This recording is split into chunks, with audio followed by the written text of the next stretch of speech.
Welcome back. It's your boy Eli, and back with good old Joey over here. Hey, how's it going? That was like a while. If you don't know, we are the Geek Centurions. We are gonna talk about a lot of stuff today. Most because it's been it's been an interesting week. There's been a lot of announcements and tragic news, and something I tried out recently, and on our Instagram, like those of you that know, we do have an Instagram, a Facebook, and a Twitch. I think Geek Centurions. You can go follow us there. It would be really appreciated if you did. Um, on the Instagram where we are mostly active, I asked a question to the people that follow us. What is the character that you wanted us to talk about? And here you go. Didn't get many responses because I think it's just there's too many characters for them to know. But we did get one, and it was the first one. And I'm like, okay, we'll do this one since everyone's like taking their time to collect. Because I got a lot of saying like, there's too many, there's too many. And to which I responded like, that's fine, just give me what you want.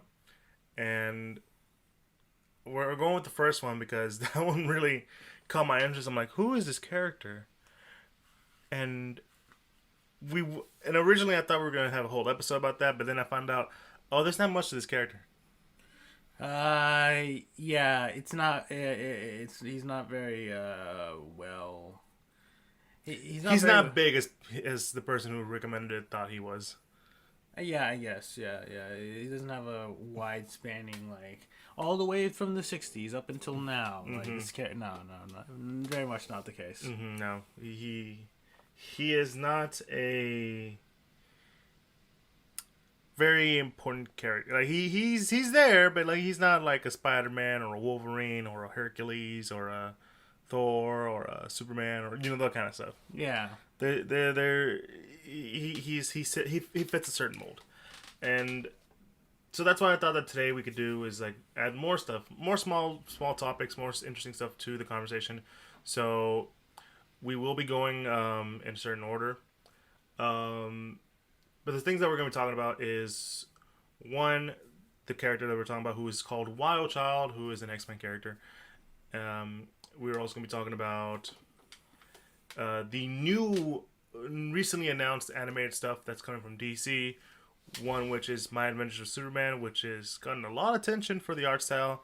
Essentially, it's Jimmy Olsen, Lois Lane, and Superman. I think this is before Superman got big or something like that.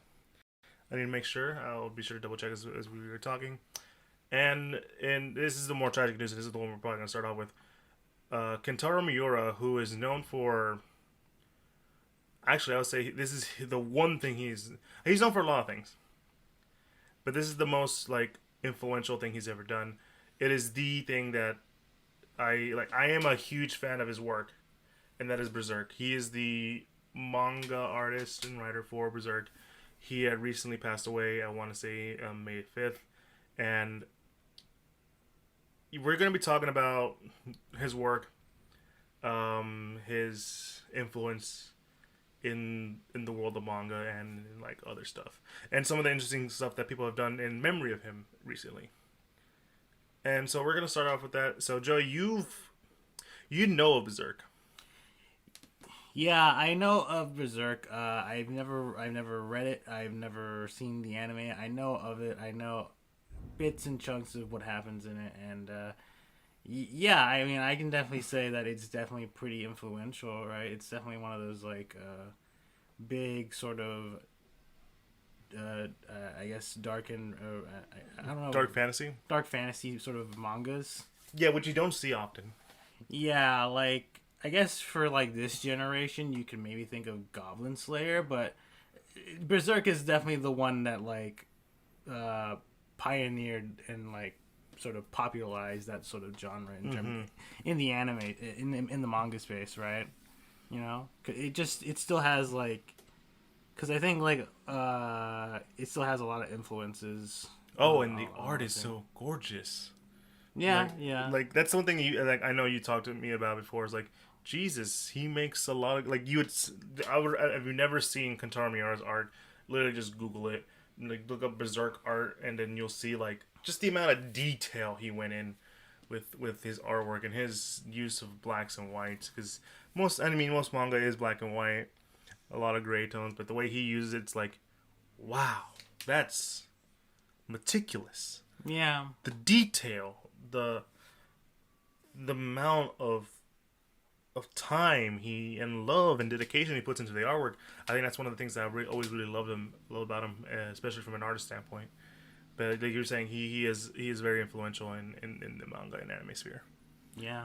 Yeah, and so Berserk is one of those series that you're right. It's a dark fantasy. A lot of dark and really disgusting and horrible things happen in the show and in the series, and it's known for a lot of messed up stuff, but I feel like it's also known for its good stuff. Because the idea of Berserk is that this is wandering swordsman, the Black Swordsman known as Guts.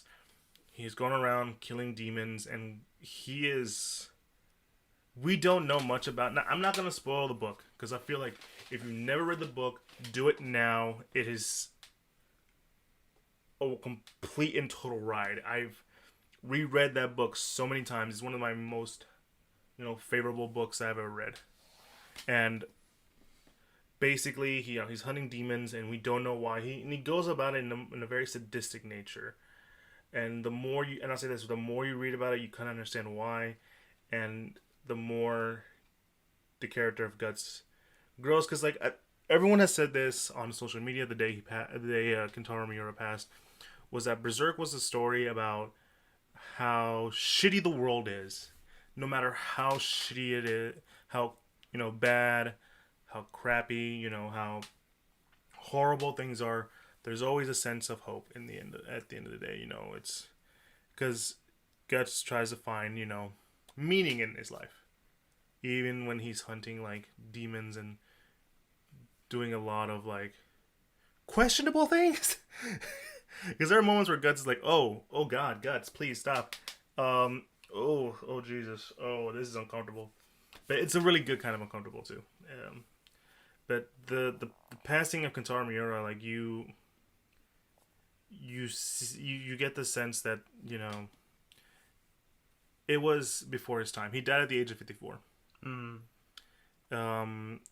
It was a medical issue, and it didn't end well.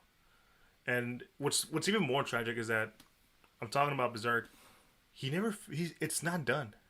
No, that's what I've heard. It hasn't gone. He didn't finish it. He didn't finish it, and part of it's because like the art takes a long time to work with. Because again, he puts so much time and effort into the art that oftentimes, if you're lucky, you would get at least one or maybe two issues a year. That tells you how much time he puts into into the work of writing and drawing this story. And oftentimes there's a lot of creators that never get a chance to finish their stories.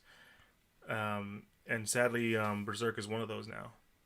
Yeah. And you can tell how much influence this man has done because of the outpour of remembrance of him. The one big thing I remember seeing on social media is that so Guts is known as the Black Swordsman. He wears an all black armor, and he carries a big fucking giant sword. I think they call it like a heap of iron, like a big rod of iron, like that should not be that no one should be able to carry or move. The Dragon Slayer just literally tap in. It's like there's a description for it. I think it's something about a big chunk of iron, a heap of iron, and everyone was talking about whenever you play a game with a giant sword, there's always going to be a reference to Berserk some way. And it's true. You've seen that in stuff like Monster Hunter, because there was like some sort of big sword, black swordsman kind of guy. Mm-hmm. And it's even more evident in Dark Souls, because a lot of stuff in Dark Souls was inspired by Berserk. But this is the one that really got me. So there's a game called Final Fantasy 14. You can do like a set like a black swordsman, big sword, black armor, and all kind of stuff. And when they the player base heard of the passing Kentaro Miura, they got together and online and did a sort of memorial for him. Yeah, And I think I've seen the thumbnail for this. Yeah. yeah, and it's like the entire player base coming together to remember a man whose work has like, you know, has such prevalence to them, and it's something like you don't see much in like the culture, in like the geek culture, nerd culture, anime, whatever you want to call it, like that. And that tells you how influential he was. Because the only time I could think of something like this was when Stan Lee passed away. Yeah. Because you remember what happened when Stan Lee passed away? How everyone was like, "Oh, oh no, Stan." Yeah. Yeah. It's a bit tragic. I mean, granted, Stan wasn't necessarily Spring chicken. Yeah, I mean, yeah, he was definitely really old. He was in his 90s or whatever. But at the same time, he wasn't really doing a whole lot in terms of like creating new comics, right? He's more or less just sort of overseeing various creative things going on. So, but yeah, it still was very much like honoring an artist, a creator who essentially brought so much enjoyment and various other happiness and all these other emotions to such a wide range of people, right? Passing on,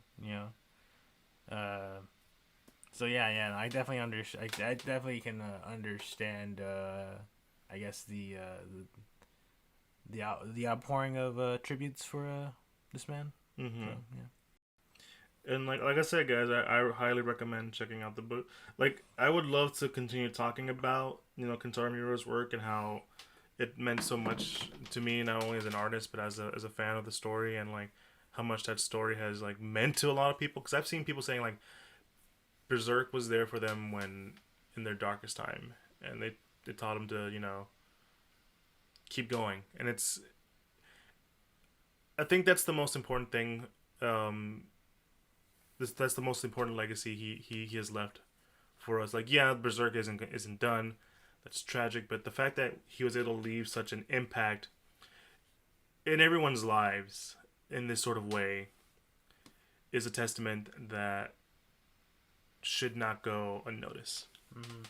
Yeah, like going back to Stan Lee, because like I said, I haven't seen something like this in a long time since like Stan's passing. Not to say like they're not the same kind of thing, but they both made work that has been influential to many people. There's so much love and joy. With Stan, I'm looking straight at the book, Silver Surfer Black, written by Donny Cates. He has a whole like letter to Stan about how much he meant to him. And you already know that there's gonna be that's how, as I said, that's how you've done something valuable in your life, where your passing has affected I'm sorry, the lives of many. And I think that's a beautiful thing, and I think that's something that everyone should be happy to be a part of. Kentaro Miura should be proud of that, and thankfully, he will not be forgotten. No.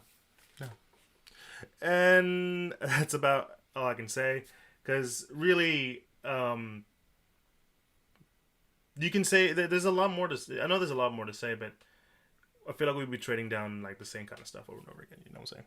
Mm-hmm. And plus, it'd just be me talking, and you won't be able to add anything. Yeah, I mean, like I said, I mean, I haven't read Berserk. I haven't really gotten into it or in any form, but I definitely understand like, hey, yeah, this is a great artist, Mm-hmm. great creator, who sort of passed before he could finish his passion project, right? So that is sad, but he will be remembered for all the stuff he's done. Mm-hmm. Yeah. So let's move on to something a little more not to say this isn't we didn't end it in a positive note, but let's like I said, there's 3 topics today, and we want to make sure that we get to something else. So like I said earlier on Instagram, I posted a thing where like I wanted to ask you guys, hey, what's a character you want to know more about? And one of the ones I saw, and I thought it'd be interesting because I've never heard of this character. And like I said, I thought it'd be interesting. Turns out there's not that much to him. That's probably why I never heard of this character. This character's called Wild Child, and he debuted around the '80s in Alpha Flight number. I want. It's not number one. It's not Alpha Flight number one. I have it right here. Give me 1 second. He appeared in Alpha Flight number. Ooh, give me a second. Whoa, where am I going? Okay, what's going on? Sorry about that, guys. But yeah, he's I'll say this. He is a very standby. Oh, it is number one from 1983. Okay, never mind. I am an idiot. Okay. So the character Wild Child, whose real name is Kyle Glevney, I think that's how you pronounce it. And so there's not much to say about this character. And before we recorded, I talked to Joey about this, like, and I asked you, what were your thoughts on this character, and what was exactly what did you say? I was originally gonna go with a slightly less cool Wolverine, but then you brought in the top. No, he seems more like a slightly less cool Sabretooth, and I was like, yeah, that makes more sense. Yeah. It's a very he has a very much a Sabretooth like power stats. Yeah, because he has a regen he's a regeneration factor, and he also has very animalistic instincts. Yeah, he has claws on his hands and feet and stuff. Mm-hmm. Like, not like, but like basically he can grow out some claws from his fingers. So I mean, very similar to Sabretooth and stuff. But yeah, he's a mutant who I believe, just became a part of the Canadian like super team. Alpha Flight. Yeah. And then later became more closer to like stuff that more mutant stuff, because he is a mutant. Mm-hmm. Yeah. He's worked with Wolverine and such, so you can already see like, oh, it's like a Wolverine, but then you look at his designs like, oh, he's basically a young Sabretooth, and he has like, I looked up some images of a Wild Child, and some of it just seems very like, what the hell is going on? It's like there's some images where like he's in like, he's like chained up. Mm-hmm. And I don't mean like he's like, oh, he's too strong to be chained. He's just too strong, or like no, the man's got a collar. He's like a dog on a leash. Yeah, I mean, if I ever looked up for him, he often like throughout his history, he's I guess because he's very animalistic, that's where he gets his name Wild Child from or whatever. The fact that he freaking he has like this certain tendency to just turn like animalistic, like his appearance will actually change sometimes and become more bestial, which is like, but then like then he'll reset back to being normal looking, which is like interesting. It's sometimes he'll just stay like his like looking very monstrous for like a while, and then there'll be like an event that just turns him back to like basically looking normal human, but it's like a constant cycle that sometimes will just keep happening. Yeah, it's pretty obvious that he's like a one note kind of character. Yeah, he's definitely like a side character type of material. Yeah, like, he doesn't have, I don't think we've seen him have like a major like comic on his own, right? No. Like a Wild Child comic. Like, he's very much always like part of like, not part of the set dressing, but very much like he's a side character that's done some stuff over the past, right? Like you are just here for the team, and that's all you are. We're just gonna keep putting you in team books, because it looks like, from what I've found, like he's always been on team books. He's never been a solo kind of character. And like, I'm gonna say this right now to anyone who's listening. I will happily look up any character you guys want me to look up and talk about. But just know that not every character that has been created has a deep and compelling story. Yeah, sometimes there are characters that are just, there for like maybe a single issue or whatever, and they're not to say Someone wants to use them again. yeah, like there's definitely some that are probably gonna be obscure, right? They're obscure for a reason. I mean, yeah, they're definitely obscure for that because they were not very interesting at the time, or they didn't do a whole lot, right? Like creating a character is a gamble, because you, especially in an established universe where there's so many other interesting characters. Like, if I were to create a hero or a villain, I gotta make sure he's unique enough and outstanding enough where in the story he's able to grow and become something, something that some people want to see again. Yeah. I think the best example of that, actually, I would think is more of an overused example, is like the Batman Who Laughs, because like he appeared in one book and then he just grew into his own popularity to the point where like, okay, we're kind of done with you. Go away, because every book was like, oh look, it's the Batman Who Laughs, he's back, but and he's like doing something, he's planning something, and I'm just like, I'm trying to read like a Shazam book. What are you doing here? It's like just you're just like reading an Aquaman comic, and then out of nowhere there's just a single panel of the Batman Who Laughs in the background. It's like, why is he even here? He can't even breathe underwater. No, that's exactly, because like he's part of the big plan, you see. And I'm just like, oh my god, I'm tired. Yeah, it's very much bad world building, I guess. Set up for various things that just don't seem like they're gonna make a whole lot of sense. I mean, it led to something, but I'm just like, I don't care. Okay, yeah, yeah, but no, like, so like a lot of these characters, like they're not as rich and compelling as one would think. Yeah. In a funny way, it feels pretty realistic because sometimes there's just people in the world that don't have that much to them, right? Yeah. and sometimes happens with comic book characters as well, because even the ones that have powers they'll just be like, oh, all right, so they're just a slightly less interesting Wolverine or a Sabretooth, It's funny because like when I was researching it, apparently he worked for what's his name, Romulus, who's like another Wolverine-esque character who's been around for like ever. Isn't that like the name of like some Roman guy? No, that's exactly who you think it is. Oh, okay, all right. That's what I'm saying. I just wanted to double check on that. Yeah. He is the king of Rome, like the founder of Rome. Or was that Remus? No, it's Romulus. Okay. Because the Rom in Rome. Okay. Yeah, okay. yeah. That's I knew it was right. No. Yeah. Yeah, but like that's what I'm saying. Like he is not as compelling as you would think he is. Not to say if you were a fan of him, that's great. I more to you. But if you're, all I'm saying is that if you're someone who want to know about him, and you're expecting like this sort of grandiose, epic story, or like a very deep and compelling character, it ain't there. It ain't there, Chief.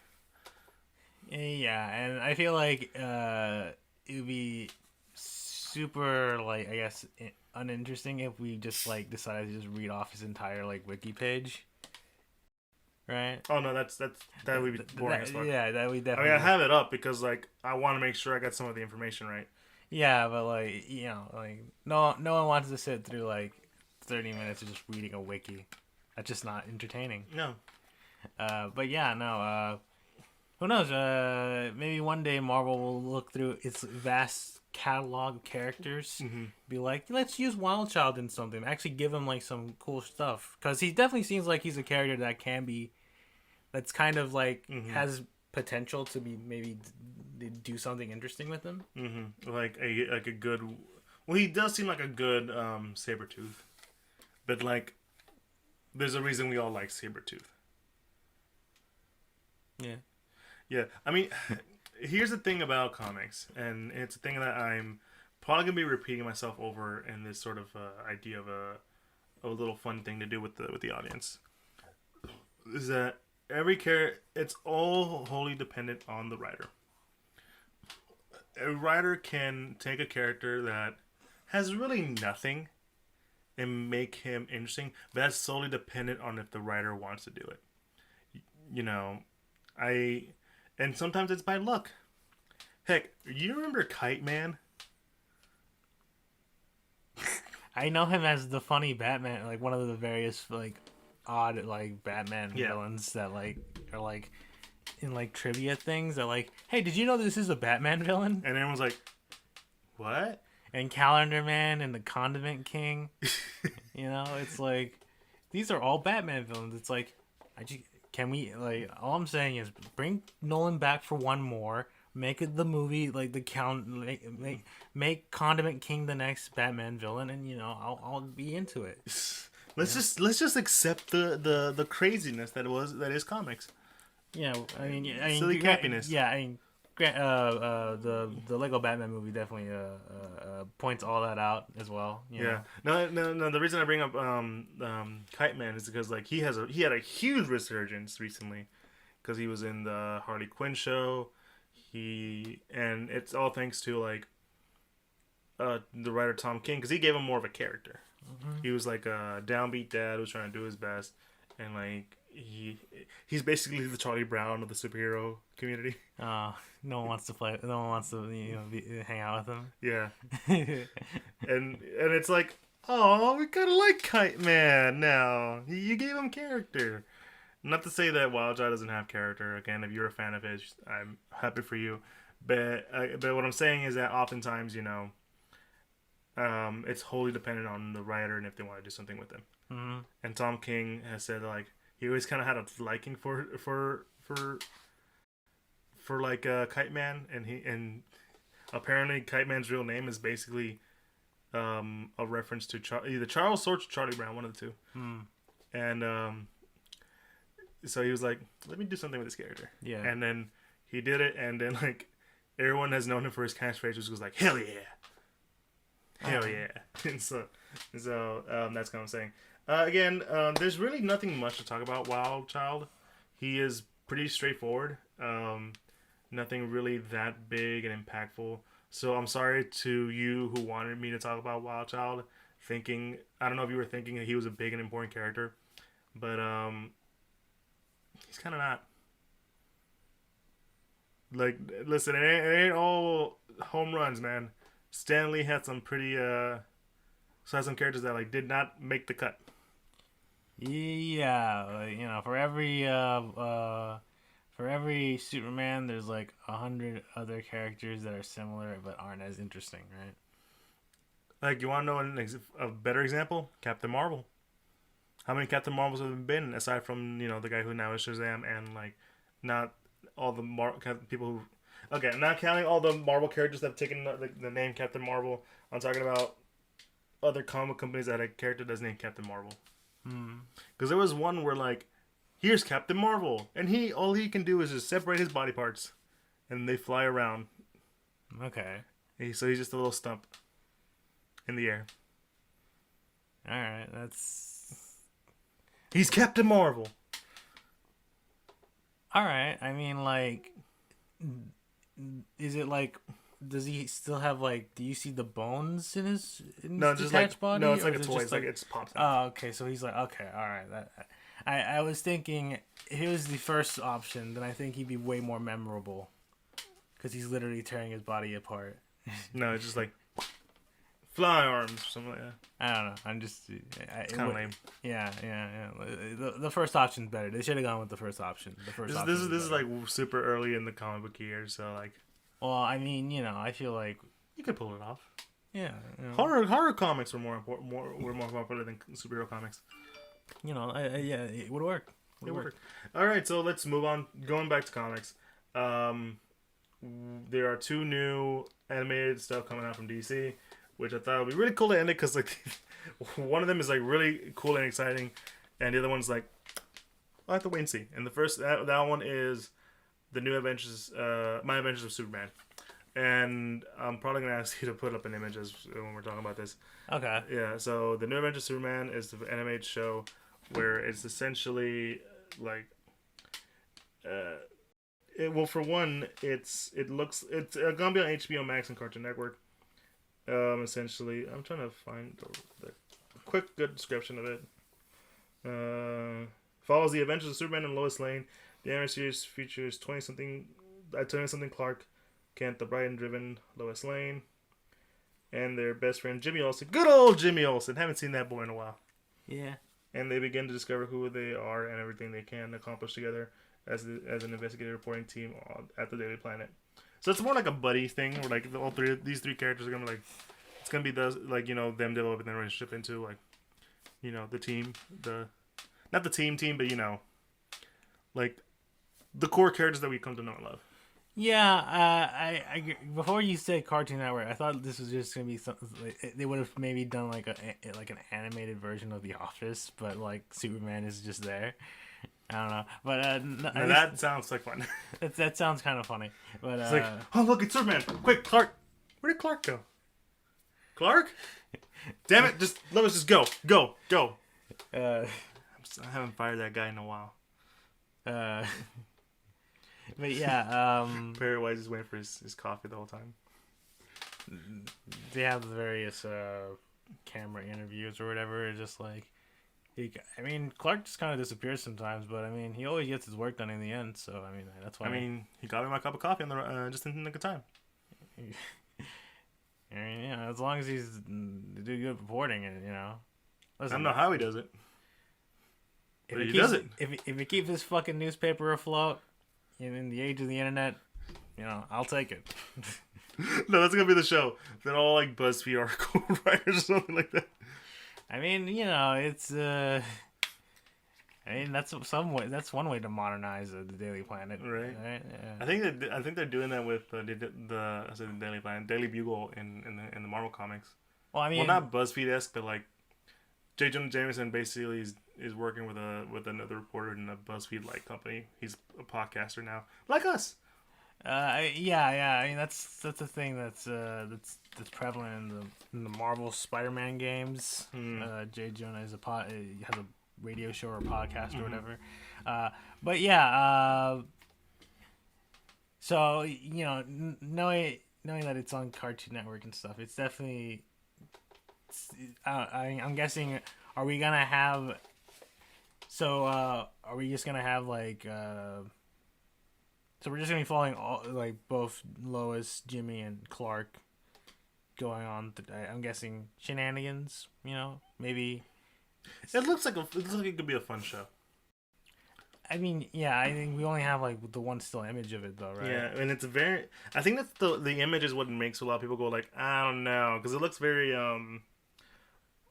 Voltron, like recent Voltron-esque, little bit of She-Ra, recent like Netflix She-Ra kind of vibe, like a very like slightly anime-esque kind of look to it.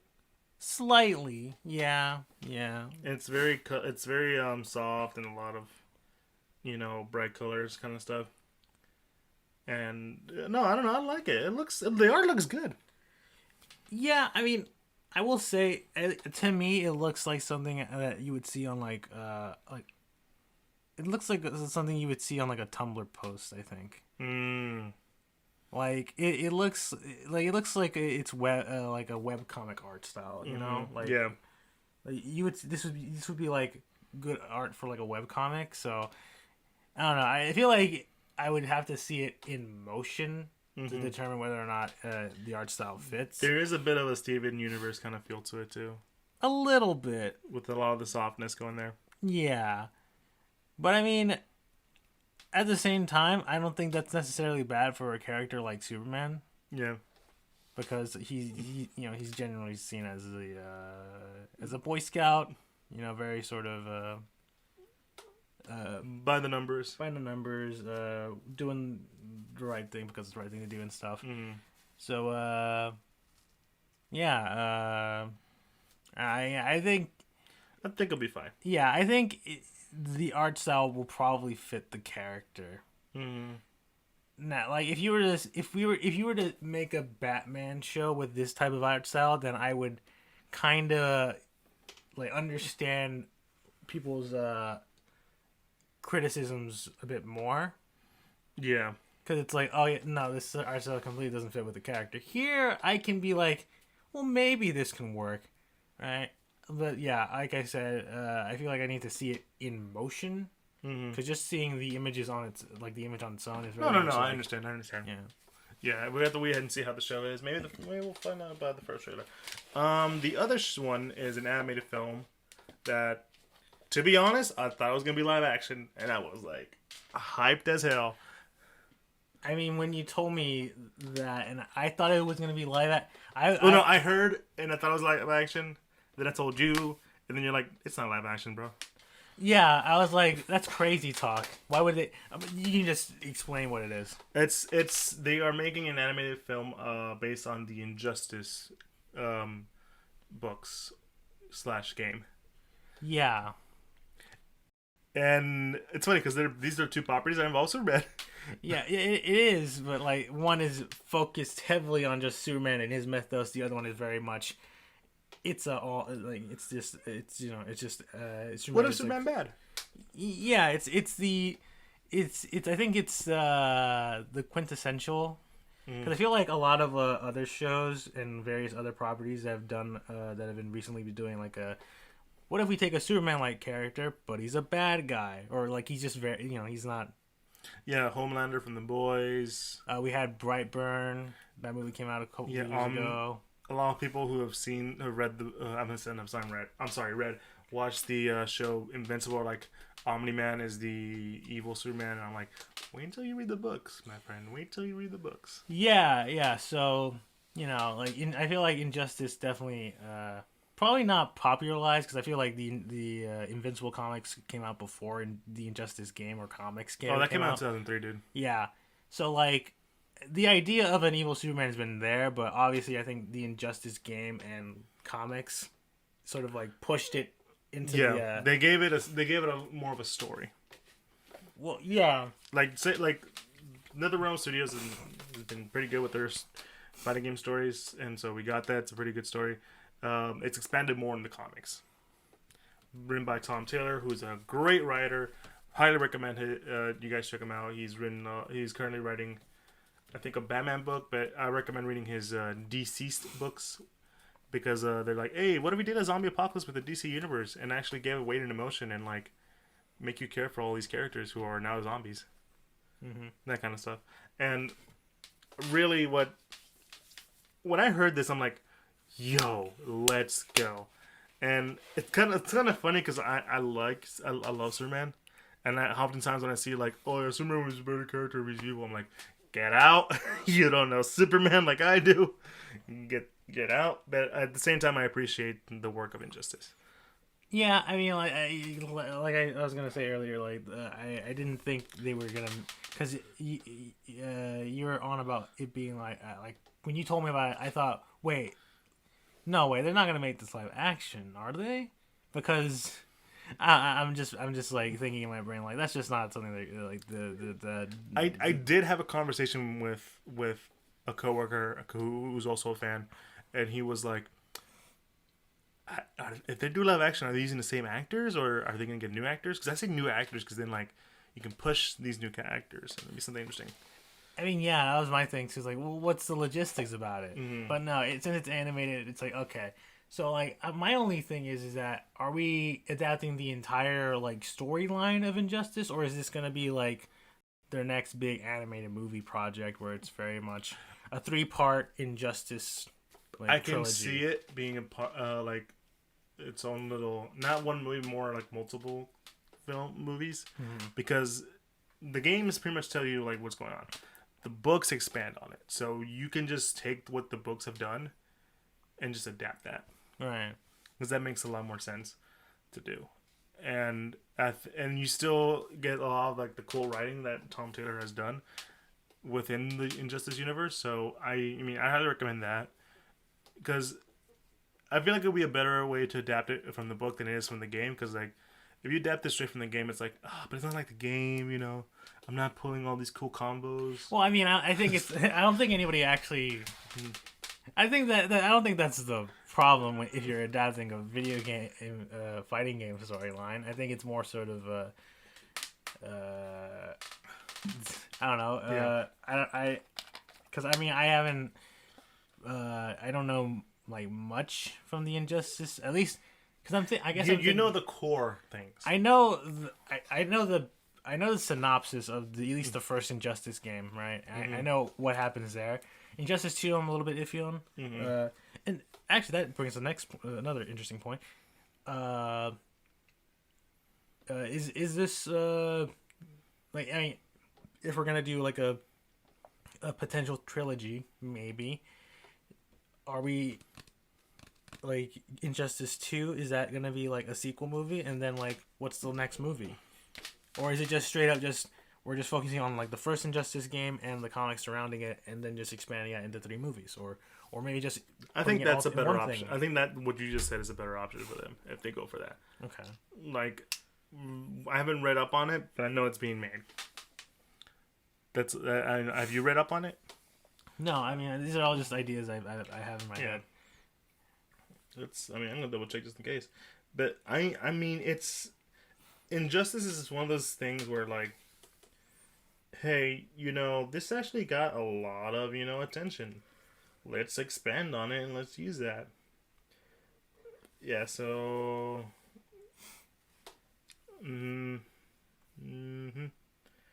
As I'm seeing, it's though we know nothing about they still don't know much about it.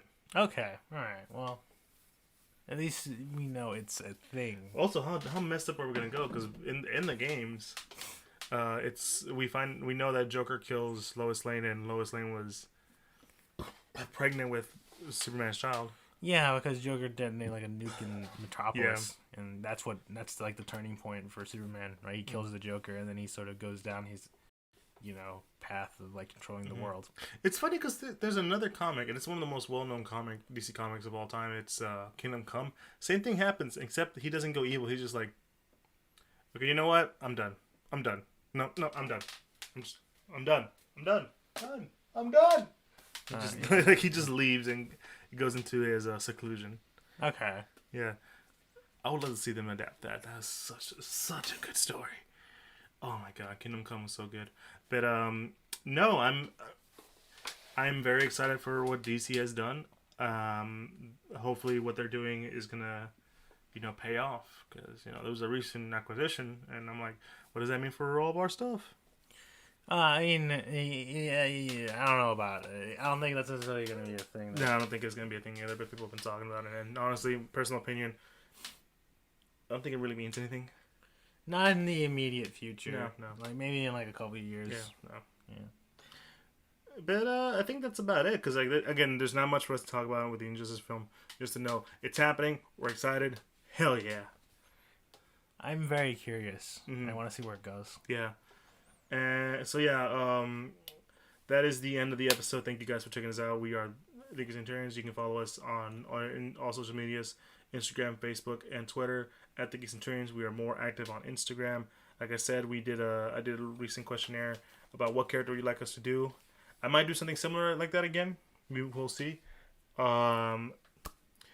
Also, if you go on Instagram, there is a link tree to all the podcasting sites we are fully in, like Apple Podcasts, Google Podcasts, Castbox, Spotify, Pandora, all the like. And we do have a link to our Patreon where you can support us in any form of way. Whether or not you want to or not, we happily accept. It's it's good for us. We want to do some more stuff, and we often need a lot of support for that. And yeah, it's been great. I'm excited to see what DC's doing. Wild Child. Hopefully someone will do something interesting. And again, to Kentaro Miura, thank you for making essentially one of the best books I've ever read, and making art that to this day, makes my jaw drop. So thank you for checking us out. We are the Geek Centurions. It's been your boy Eli. It's been me, Joe. And hopefully you guys have a good one. Stay safe. And, enjoy what you love. Peace.